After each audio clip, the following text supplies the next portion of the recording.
Welcome to the deep dive. I'm so thrilled you're here with us today, and I want to speak directly to you right now. Yes, you, our resident learner. Absolutely. Welcome in. If you're the learner joining us today, I highly suggest you settle in, maybe grab a coffee and get comfortable, because we're embarking on a journey that's, well, it's equal parts thrilling, deeply mysterious, and honestly incredibly high stakes. Yeah, high stakes is putting it mildly. Right. So our mission for this deep dive is to explore a gripping narrative, untangle some truly intricate mysteries, and extract the surprising facts buried in our source material.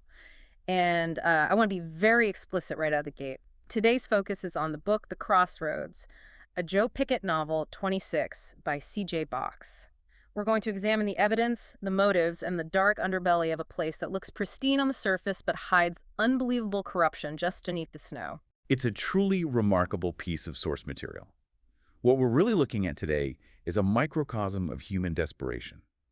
It's a study of what happens when massive, almost unimaginable wealth collides with the stubborn, immovable ethics of a single individual. A very stubborn individual. Exactly. And it's also a masterclass in how multiple perspectives, in this case an entire family unit mobilized into action, can uncover truths that official, bureaucratic channels might completely miss. The premise here is just wild. I mean, imagine you're the learner in this scenario trying to piece this together. You have a Wyoming game warden, a man with a notorious knack for finding trouble, who gets brutally ambushed at a remote rural crossroads. Just out of nowhere. Yeah, and he's left fighting for his life in a medically induced coma.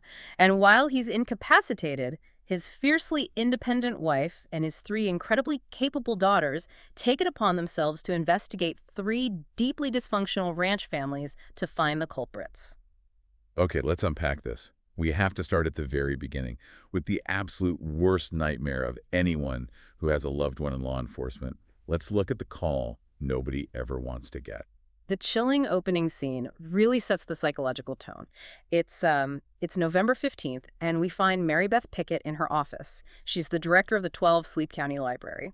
It's a completely mundane, almost annoyingly normal morning. She's standing in front of a whiteboard, preparing an annual budget presentation for the county commissioners. Right, doing budget prep. Yeah, and we get this great little detail that the commissioners are actively threatening to defund the library entirely. So she's already operating under this baseline of bureaucratic stress. It's a normal, everyday situation. And then the phone rings. And it's not just a regular call. The front desk librarian, Judith, who's wearing a Christmas sweater in November, which is just one of those perfect grounding details, tells Marybeth that someone from the sheriff's office needs to speak with her urgently. You just feel the drop in the stomach right there. Oh, absolutely. Yeah. The source material describes Marybeth feeling an unseen hand grip her stomach, a bolt of cold fear. She's been married to Joe Pickett for over 20 years, and for over 20 years, she's basically been holding her breath, waiting for this exact phone call. What's fascinating here is this psychological weight of that specific moment. The text makes it very clear that Joe Pickett is known locally as a shit magnet. Ah, a shit magnet. Yeah, and that's not because he's inherently reckless or out looking for gunfights. It's because he possesses a strict, by-the-book, ethical code. He simply doesn't compromise. Which, ironically, makes him more dangerous to be around. Exactly. When you operate in a vast 5,000-square-mile district filled with armed hunters, multi-generational land disputes, and incredibly isolated ranches, doing your job perfectly by the book constantly attracts friction. People don't like being told what to do. No, they don't. Marybeth has always known that Joe's inability to simply look the other way or walk away from a dangerous situation would eventually catch up with him. It's the toll of loving someone whose morality is entirely unbending. So she answers the phone, and it's Deputy Frank Carroll. You can actually hear his siren whoop in the background. Carroll tells her that a hunter called in a report. A green Wyoming game and fish pickup truck, called Signal GF10, is sitting shot up in the middle of Antler Creek Road. And then he says the worst thing. Right. Carroll says he doesn't want to alarm her, which, let's be honest, is the absolute worst thing you can say to someone in a panic, but there's a body inside. Or as he quickly corrects himself, an unresponsive victim. An unresponsive victim, yeah. The windshield is shattered, just full of bullet holes. Marybeth's immediate reaction is denial. She tries to rationalize it. She calls dispatch in Cheyenne, hoping Joe is somewhere else, maybe in a different vehicle. But dispatch confirms a terrifying detail. That he never calls in his location. Right. Joe never calls in his location unless it's a dire emergency, and he hadn't been dispatched to anything official that morning. The sheer terror of the unknown is palpable.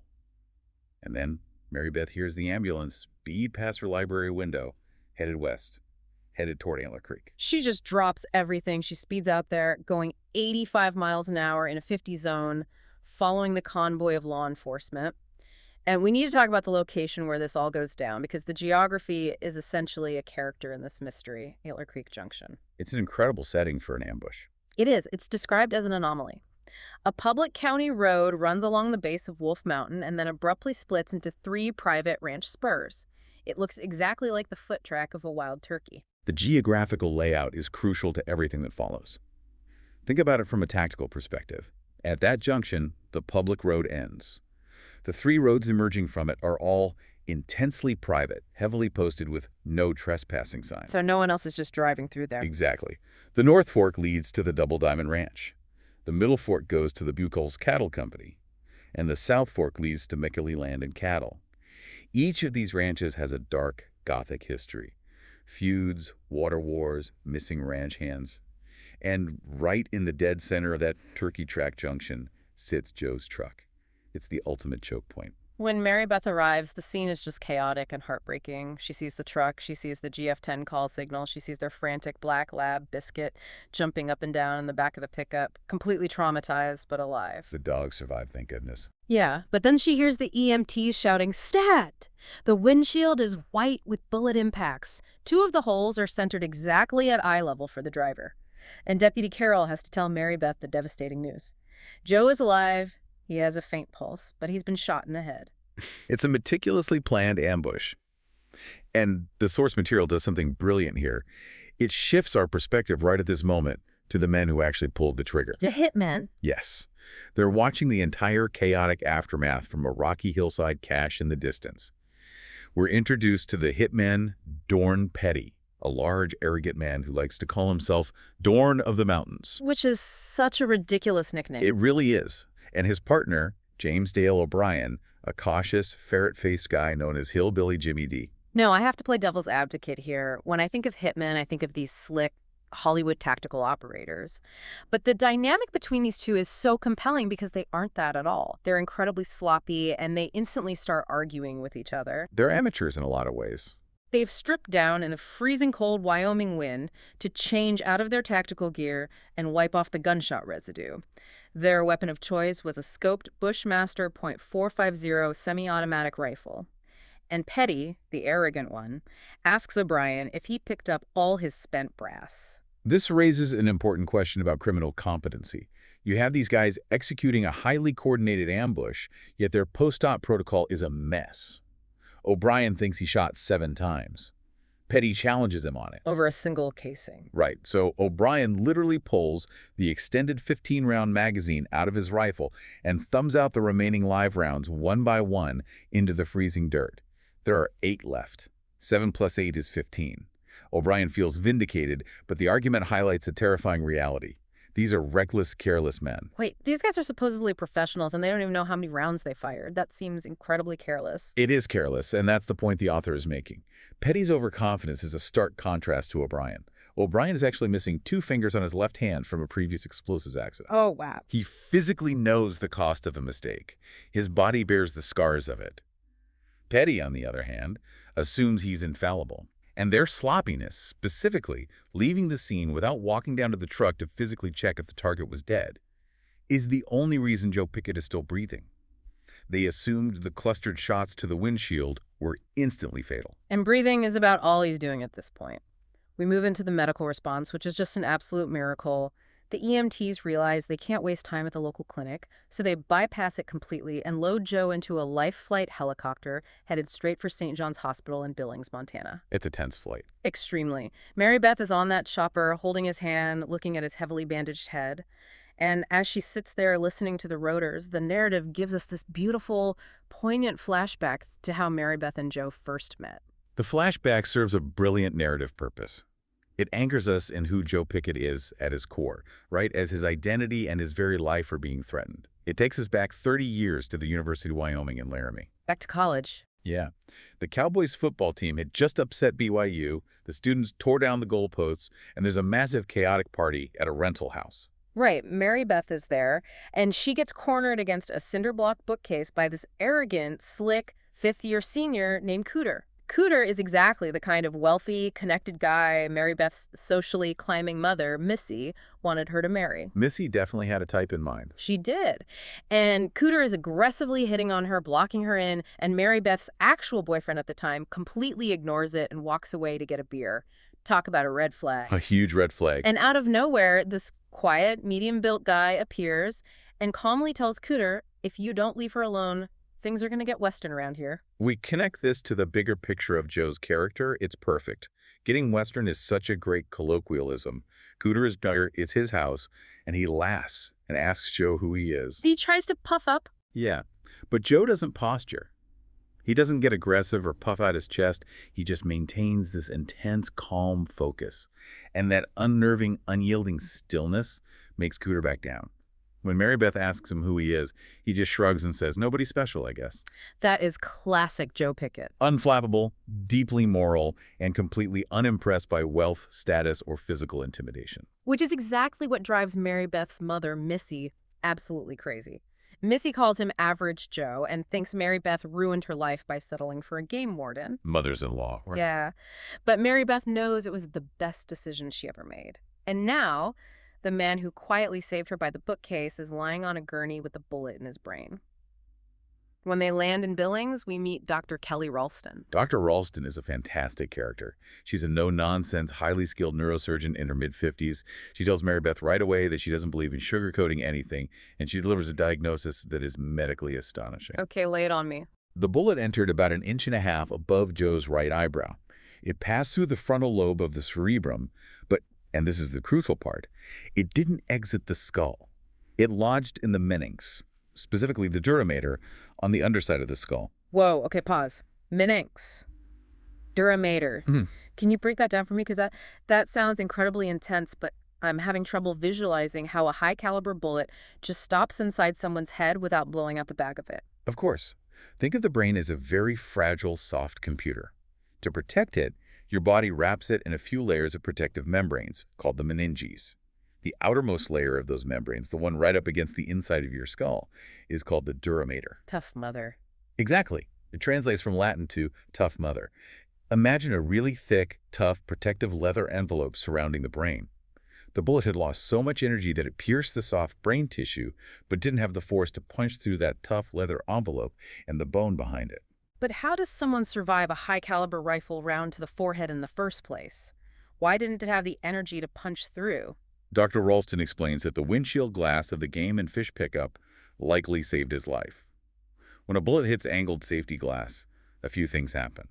The glass absorbs a massive amount of the kinetic energy, slowing the bullet down significantly. It also alters the trajectory, deflecting it upward. So the glass took the brunt of it. It did. Furthermore, the bullet can deform or fragment upon hitting the glass.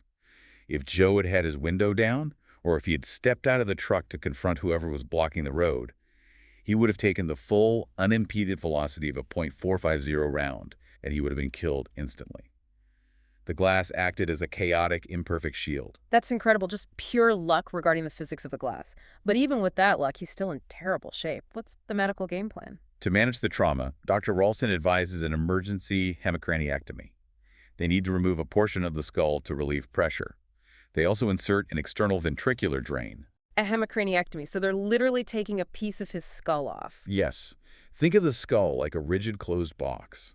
When the brain is injured, it swells, just like a sprained ankle swells.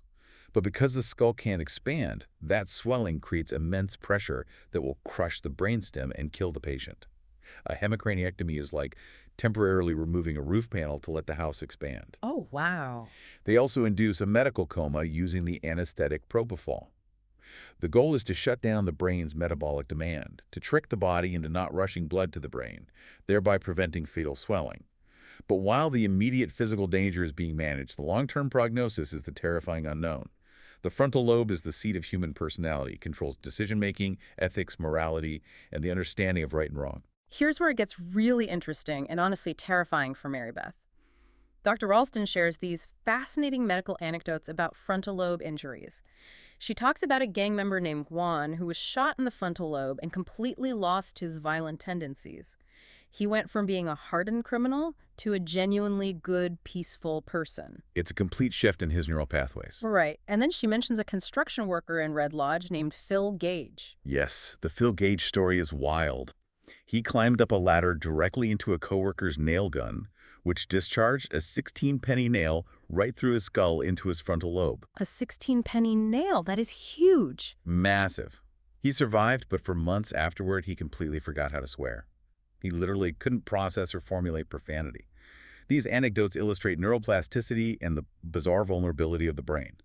The brain can rewire itself, but you never know what the new wiring will look like. Right. For Marybeth, these stories aren't comforting. They represent a terrifying prospect. Even if Joe wakes up, will he still be Joe? Will his unyielding ethical core, the exact thing that makes him get Western to protect people, be wiped away or fundamentally altered? If Joe wakes up and he's suddenly totally fine with taking bribes or looking the other way, is that even her husband anymore? It's a massive, heavy burden for Marybeth to carry. The man she loves might be gone, even if his body survives. But the beautiful thing about this story is that she doesn't have to carry that burden alone for long, because as soon as the news breaks, the Pickett women mobilize. And this is where the dynamic of the narrative really shifts into high gear. We have to look at the three daughters, because they're a formidable force. They absolutely are. If you're the learner listening to this, imagine realizing that the local authorities are totally out of their depth and deciding that you and your sisters are going to solve an attempted murder yourselves. Let's introduce them. We have Sheridan, the oldest at 27. She's local, working as the CEO of a bird abatement firm called URSummary, Inc., which uses falcons to control pest birds. I love that detail. Me too. Yeah. I love this detail because it implies she's incredibly observant. You can't be a falconer without understanding landscapes, wind patterns, and predator-prey dynamics. Exactly. She has a predator's eye for detail. Then there's April, 25. She's hardened, cynical, and currently working as a private investigator up in Bozeman, Montana. She arrives with her rescue dog, Boone. Finally, there's Lucy, the youngest at 23. She's a college student at the University of Wyoming, recently back from a semester abroad in France. She's often underestimated by her older sisters, but she possesses a really sharp analytical mind. They all converge on the Pickett family home on the bank of the 12 Sleep River. They're sitting around the kitchen table eating frozen pizza and drinking wine, trying to process this horrific trauma. Comfort food in a crisis. Yeah.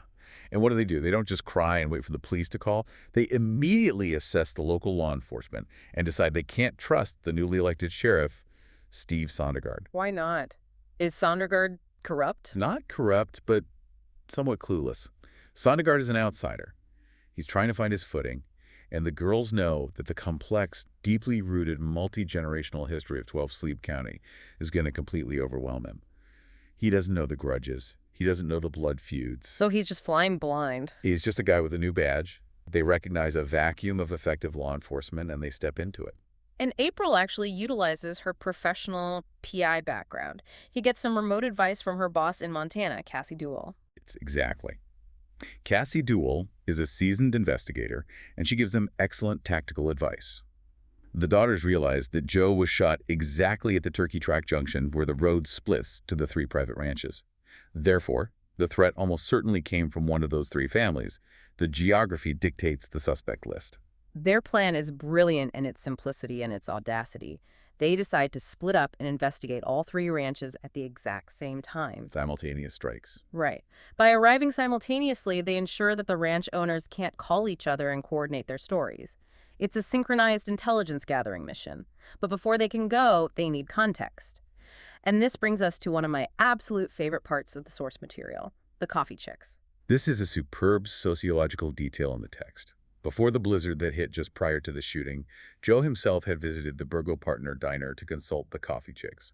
This is a group of local women, Bitsy, Cheryl, Betty, Shauna, and Debbie. The eyes and ears of the town. Oh, big time. They range in age and background, having managed the local Holiday Inn, the fairgrounds, cleaning services, and local ranches. What's fascinating here is how informal local networks often hold vastly more accurate and actionable intelligence than official law enforcement records. Wait, so a bunch of ladies having coffee at a diner have better intel than the county sheriff's databases? How does that work? Think about it. The police only know what gets reported. They know who got arrested, who got a speeding ticket. But the coffee chicks, they know the human element. Through their various jobs, cleaning hotel rooms, managing payrolls, seeing who's buying what at the feed store, they know who is sleeping with who bounced a check at the hardware store, who is suddenly driving a brand new truck while claiming bankruptcy, and who is secretly hiding assets. They are the ultimate local open-source intelligence network. That makes total sense. They see the data points that don't make it into a police report, and the intel they provided Joe, which the daughters are now trying to piece together, paints a damning picture of all three ranches. So the girls head out. Let's start with suspect number one, investigated by the middle daughter, April, the McKelvey Land and Cattle Ranch. April takes her battered Toyota Tundra to the McKelvey property, which is located on the southern spur of the Crossroads. And her arrival is instantly chaotic. She drives up to find three men who look distinctly like gangbangers rather than cowboys, wildly firing handguns into the air. Just shooting into the sky. Yeah, they're screaming in Spanish, trying to chase some stray cows away from a salt lick situated near a battered travel trailer on the hillside. It's a totally bizarre and aggressive scene. You don't manage livestock by doing drive-by shootings in the air. And then April meets the owner's sisters, Lisa and Lainey McKelvey. They are notorious in the county. They greet April with extreme hostility. Lainey is literally holding a shotgun, and Lisa is wearing a flowing caftan.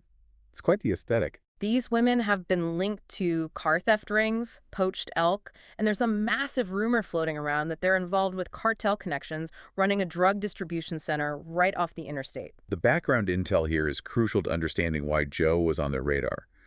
Joe had previously visited the McKelvey Ranch following a tip about poached elk. During that visit, the sisters employed a very specific distraction technique. Lisa, in her caftan, sat at the kitchen table and openly flirted with Joe, telling him he had soulful, sensitive eyes. Wow, okay. It was a highly calculated move to keep his attention focused inward, away from the window, while her sister Lainey was outside in the dirt corral, frantically hiding 9mm shell casings with her boot. But Joe is way too sharp for that. He notices the distraction, and later, he quietly sneaks around the property and discovers a hidden trail cam positioned near that very same battered travel trailer on the hill, the exact trailer the armed men were guarding when April arrived. So they're watching whatever happens at that trailer very closely. The McElwees are clearly hiding something major. And when April questions them about the ambush, Lisa immediately tries to deflect suspicion. Yes, Lisa employs a classic misdirection strategy. She tells April not to look at them, but to look at their neighbors. She points the finger at Michael Thompson, the billionaire owner of the Double Diamond, suggesting Thompson is a man who buys whatever he wants and eliminates anyone who can't be bought, like Joe. She also points at the Bucholzis, claiming they're conniving, desperate, and broke. But hold on, let me play devil's advocate again. Does a massive cartel really use a couple of chaotic sisters in a dusty trailer to run their drugs? That seems a bit sloppy, doesn't it? If they're moving serious cartel weight, wouldn't they be a bit more professional? That's the exact question April has to wrestle with. The reality of rural crime is that it's often decentralized and messy. The McElwees might just be low-level opportunists. This raises an important question for April and the listener.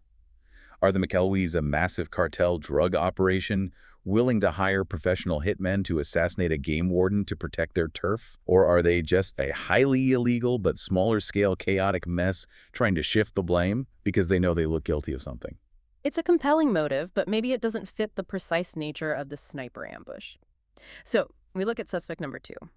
Lucy, the youngest daughter, borrows her mom's SUV and drives down the North Fork to the Double Diamond Ranch. And the learner. I need you to picture the starkest contrast imaginable. She goes from a dusty trailer, stray cows, and gunfire to this pristine, intensely white, multi-million-dollar mansion built directly into the side of a mountain. It's completely different. The Double D is owned by Michael Thompson, a hedge fund billionaire from Atlanta, and his much younger wife, Brandy. The Double Diamond represents a massive sociological theme in the source material. The friction of the modern American West. You have extreme outside wealth coming in, buying up massive tracts of land, and attempting to bend the local landscape, the wildlife, and the laws to its will. They treat it like a playground. They do. These billionaires aren't ranching to survive, they're ranching for the aesthetic, and they expect the local bureaucracy to serve them. When Lucy arrives, she immediately encounters Clay Hutmacher. Right, and Clay's story is just tragic. He's the ranch foreman, and he actually used to be one of Joe Pickett's closest friends. He was. But Clay's spirit was broken 2 years prior when his only son was killed by a grizzly bear. The grief destroyed him. Now he's fiercely, almost slavishly protective of Michael Thompson. He traded his independence, his friendship with Joe, and his local pride for the secure, insulated paycheck of working for a billionaire. He's a broken man guarding a fortress. Lucy manages to get her 5 minutes with Thompson inside this blindingly white great room, and the tension is thick. Thompson is currently embroiled in looming federal and financial scandals. His hedge fund is bleeding out, he's desperate for cash flow, and the motive here revolves around a massive wetland on the property. The wetland is the key. Right. Thompson had been trying to strong-arm Joe into approving a mysterious, highly lucrative development project on this wetland. Joe, being Joe, refused to rubber stamp it and told Thompson he would evaluate the environmental impact strictly by the book. For a man like Thompson, who is entirely used to buying compliance or legally crushing anyone who opposes him, an unyielding bureaucrat is a massive liability. If Thompson is facing federal prison and financial ruin, and this wetland development is his only lifeline to generate capital, eliminating the one man standing in his way becomes a viable, cold-blooded business decision. And then there's the incredibly bizarre behavior of his wife, Brandy. During Lucy's visit, Thompson assumes Joe is dead. When Lucy forcefully corrects them that Joe isn't dead but is fighting for his life in a coma, Brandy suddenly begins aggressively punching the air and chanting, "Fight, fight, fight!" It's an incredibly jarring moment. It's so weird. It's incredibly inappropriate and completely unreadable. Is she mocking Lucy? Is she genuinely unhinged? Is it some sort of misplaced competitive instinct? It speaks to the utter detachment of these characters. And let's not forget the intel from the coffee chicks. The local gossip network revealed that Brandy conducts her dirty business, whatever that entails, in a corner suite at the local Holiday Inn in town. Why not just do it at the ranch? Specifically to avoid the extensive high-tech security camera network her own husband installed at the ranch. There are layers of deception at the Double Diamond. It's a very clinical, cold environment. So you're saying Thompson has the motive, the money, and the detachment to pull this off? Absolutely. Thompson certainly has the resources to hire hitmen like Petty and O'Brien. Furthermore, he's exactly the type of executive who would order a hit through an intermediary, perhaps leveraging the broken, fiercely loyal Clay Hutmacher to actually make the arrangements, keeping his own hands completely clean. So we have the cartel-connected McElwees and the desperate, cold-blooded billionaire Thompsons. But then we get to suspect number 3, and honestly, this is where the story goes completely off the rails into some dark Gothic territory.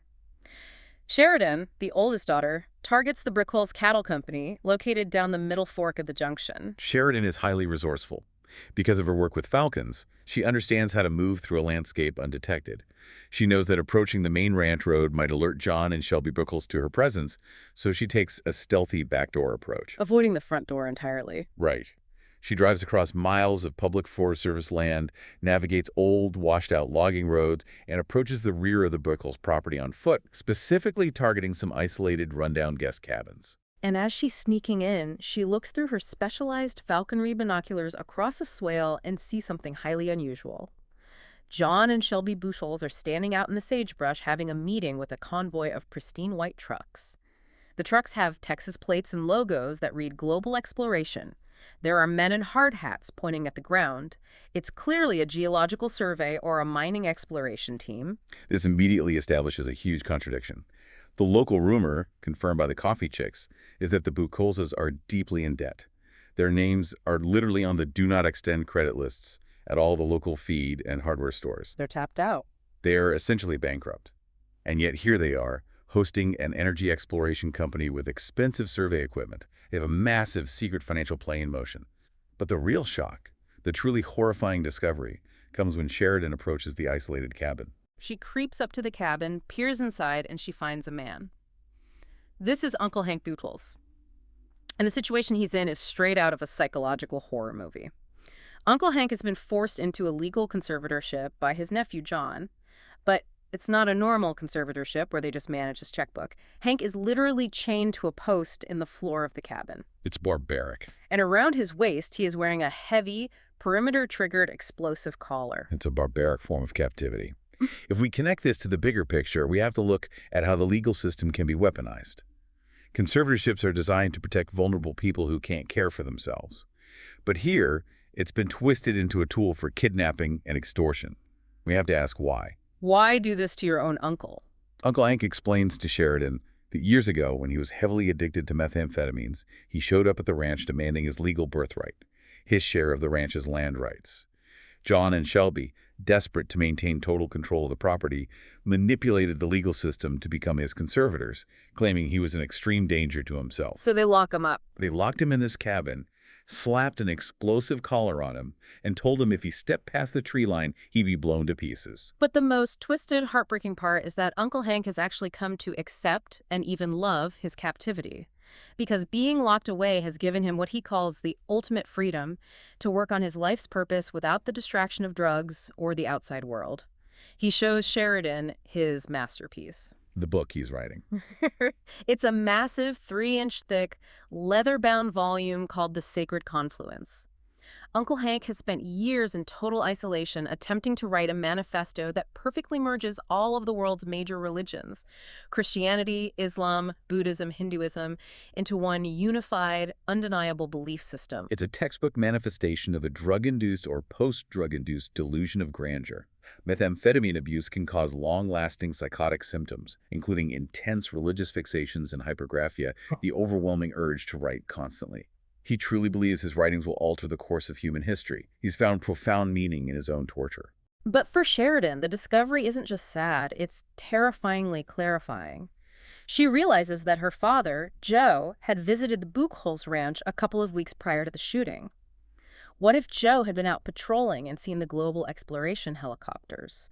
What if he had peeked into the cabin window and seen Uncle Hank chained to the floor? If he saw either of those things, he's a dead man. Exactly. If Joe uncovered either the secret mining operation or the hostage situation, John and Shelby Buchholz would have the ultimate desperate motive to silence him permanently. Exactly. So the daughters reconvene back at the house, and they lay out these 3 incredibly strong motives. Any of these families could have done it. They all have secrets worth killing for. But while the daughters are actively investigating and closing in on the truth, the actual hitmen Dorn Petty and hillbilly Jimmy D. O'Brien are still out there in the freezing wilderness, and they are leaving a trail of absolute bloody chaos trying to cover their incredibly sloppy tracks. Their sloppiness catches up with them fast. Petty realizes that when they were fleeing the ambush site, a hunter might have seen their truck. So they track down this hunter, a man named Bud Betts from Casper, who is staying in a small camper trailer tucked into an aspen grove near the public lands. They approach his camp under the guise of looking for lost cows. It's a masterclass in building tension. Yeah. They sit by his fire, they drink his coffee, they subtly interrogate him until they figure out he's the guy who saw them. And then they completely eliminate the threat in the most horrific way possible. They wait until Bud Betts goes back inside his camper to go to sleep, and they intentionally set the camper on fire, barricading the door and burning Bud Betts alive inside. It's completely ruthless. But they don't stop there. The hitmen realize the Pickett daughters are actively out on the roads investigating the ranches, so they decide to try and intimidate them. Which is a huge mistake. They follow Sheridan and April's vehicles down a treacherous, icy logging road leading back to the game warden station. But here's where local knowledge trumps arrogant criminality. The daughters are locals. They grew up driving on black ice and navigating these switchbacks. Sheridan and April realize they're being tailed. They execute a synchronized driving maneuver, essentially boxing the hitman's GMC truck in on a narrow, dangerous stretch of the road. And the hitmen absolutely panic. Petty throws the truck into reverse, stomps on the gas, the truck fishtails wildly on the ice, and they back their truck squarely into a massive 1,000-pound cow moose that happened to be crossing the road. That'll stop a truck. It severely damages their vehicle, disables it, and leaves them stranded. It's this brilliant moment of dark comedy that underscores how entirely out of their depth these hitmen are in the Wyoming wilderness. You can't intimidate nature. But the humor vanishes very quickly when the hitmen are forced to rendezvous with the third conspirator. Yes, the inside man. And this is a massive gut punch for the listener. The man who orchestrated the hit, who provided the local intel, and who actually hired Petty and O'Brien is a local law enforcement officer. It's Deputy Boakley. The source material describes Boakley as a terrifying presence. He's a big man with full-sleeve tattoos, he's missing an ear, and he wears a ball cap that reads, "Go ahead and try me." Boakley is completely corrupt, he's deeply embedded in the county infrastructure, and his methods are terrifyingly clinical. Boakley recognizes that the situation is spiraling completely out of control. Petty is too arrogant and reckless, leaving bodies and burnt campers everywhere. So Boakley decides to take over the operation personally. First, He directs them to push their moose-damaged truck off the edge of a steep ravine called Savage Run Canyon to hide the evidence. Trying to clean up the mess. Right. But the true extent of Boakley's cold-blooded ruthlessness is revealed on their drive south toward Montana. They're driving through a Native American reservation, and they pick up a highway flagger named Leonard, who is just innocently hitchhiking home after his shift. This scene is chilling. It's so casual. Boakley asks Leonard friendly questions about his job, building a false sense of security. And then Boakley reaches into a phone case on the seat and pulls out what looks like a specialized heavy-duty gun. It's a veterinary dosing gun, the kind used to inoculate large livestock like cattle. But he doesn't have cattle medicine in it. No. Boakley has filled it with a massive lethal dose of pure liquid fentanyl. He reaches into the back seat and simply injects Leonard the flagger in the leg. Leonard dies almost instantly. And Boakley did it just to test if the weapon worked. It's pure sociopathy. He rolls the body out onto the dark highway. Why there? Because Boakley knows the jurisdictional loopholes. He knows that a drug overdose found on the reservation will likely be chalked up to a tragic local addiction issue and will not trigger a massive multi-agency homicide investigation. He covers his tracks methodically. It's a cold, calculated murder that serves as a dress rehearsal for his true objective. Right. Because right after that, Boakley receives a phone call informing him that the Pickett daughters are getting way too close to the truth. The plan shifts. They are no longer just going to silence Joe. They're going to wipe out the entire Pickett family in one fell swoop. And that sets the stage for the massive climax at St. John's Hospital in Billings. So what does this all mean? How does it culminate? It all converges in the dark, quiet, sterile corridors of the hospital's critical care unit in the dead of night. Boakley uses his official sheriff's deputy uniform to his advantage. He walks right in and distracts the night nurse at the station, claiming he's a local cop who's lost and looking for the cardiac ward to check on a suspect. While the nurse is occupied giving him directions, O'Brien, armed with that fentanyl-loaded veterinary dosing gun, creeps down the hallway. He finds the room with the name J. Pickett written on the whiteboard. His plan is to slip in and quietly inject Joe, Marybeth, and whoever else is sleeping in the chairs. It's the ultimate stealth assassination attempt. A firearm would wake the whole hospital, but a fentanyl overdose. That could be staged to look like a tragic, stress-induced murder-suicide by a grieving family unable to cope with Joe's condition. O'Brien pushes the heavy door open, steps into the dark room, and prepares to fire the dosing gun.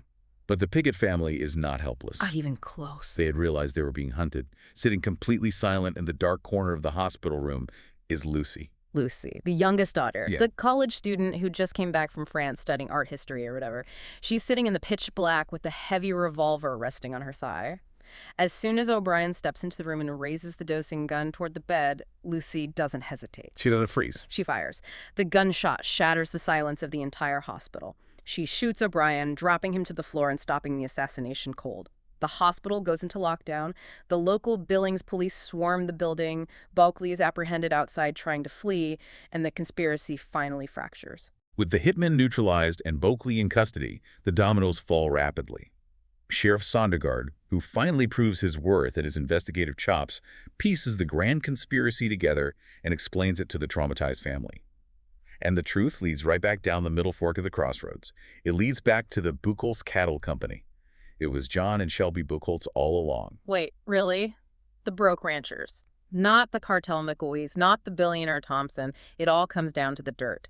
That geological survey Sheridan saw with the global exploration trucks, they had discovered a massive, incredibly valuable deposit of rare earth minerals, specifically high-grade uranium, beneath the sagebrush. A literal gold mine, but uranium. John Buchholz saw his ticket to becoming a billionaire. But there's a massive catch. Yes, and this is where we have to explain the complexities of Western real estate and mineral rights. Global exploration mapped the uranium deposit and found that only 15% of the uranium was located under Buchholz land. The other 85% was located right across the fence line, under the property of their elderly neighbor, an 85-year-old rancher named Lorne Trumley. Let me make sure I understand this. Even if Buchholz owns the surface land, he doesn't necessarily own the minerals underneath it. Exactly. In the West, you often have a split estate. You might own the grass the cows eat, but the federal government or a previous owner might own the mineral rights deep below. But in this specific case, Trumley owned both his surface and his mineral rights. This revelation is the key to the entire plot.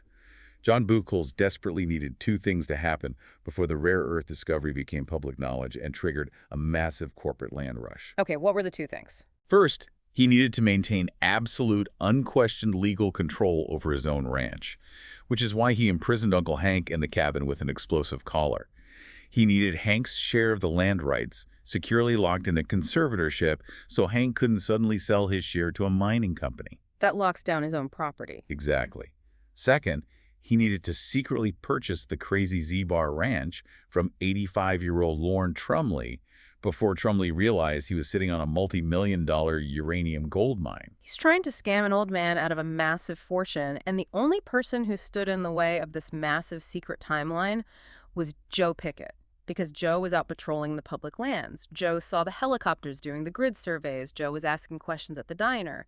John Buchholz couldn't risk Joe putting the pieces together and alerting the state regulatory boards or warning Lorne Trumley. Joe was an absolute roadblock. So, in an act of pure, unadulterated, greedy desperation, John contacted the corrupt Deputy Boakley, who in turn hired the sloppy hitmen, Petty and O'Brien, to ambush Joe at the Crossroads. He just needed to buy the time required to close the real estate deal. It's a stunning escalation of crime. Think about the cascade of terrible decisions driven entirely by the prospect of sudden, unimaginable wealth. They went from chaining up an uncle to hiring hitmen to ordering the murder of an entire family. John and Shelby Buchholz are arrested. The hitmen are dead or in custody. And just as the dust finally settles on this massive conspiracy, the story delivers its final, most profound miracle. Back in the hospital room, Marybeth is sitting by the bed, completely exhausted. She gets a text message confirming the arrests. At that exact moment, Joe moans. The medically induced coma is lifting. He slowly opens his eyes, looks at Marybeth, and his expression is completely blank. He croaks out, "Who in the hell are you, and why are you sitting there?" For Marybeth, it's the realization of her absolute worst fear. All of Dr. Ralston's warnings about the frontal lobe injury, neuroplasticity, and personality changes seem to have come true. She thinks her husband's memory, his personality, his connection to her, have all been destroyed by the bullet. The man she loves is gone. She drops her head into her hands in total despair. But then Joe reaches out, weakly touches her arm, and smiles. It was a joke. A terrible, poorly timed, terrifying, classic Joe Pickett joke. His memory is intact. His personality, stubborn, dry, deeply loving, and maybe a little tone-deaf to his wife's trauma in that specific moment, survived the injury. The windshield glass deflected the bullet just enough to save not only his physical life, but his soul. It's a powerful conclusion. If we step back and look at the broader themes of this deep dive, we're forced to confront the terrifying lengths to which ordinary people will go. Kidnapping relatives, hiring hitmen, committing mass murder, when tempted by the sudden prospect of vast wealth. The Buchholzes were willing to destroy everything to get what they wanted. But set against that dark greed is the sheer resilience of the Pickett family. They absolutely refused to be victims. When the system failed them, the mother and daughters mobilized, utilizing their unique skills, their fierce loyalty, and their deep local knowledge to dismantle a cartel of corruption. It's an incredible journey. From a snowy ambush at a rural turkey track crossroads, to the high-tech medical miracles in a Billings hospital, to a high-stakes conspiracy involving cartels, billionaires, and rare earth minerals. The Pickett women took on the darkest, most desperate corners of 12 Sleep County, and they won. But as we wrap up this deep dive, there's one final lingering detail from the source material that really stuck with me, and I want to leave you, the learner, with this thought. It's a haunting detail. It really is.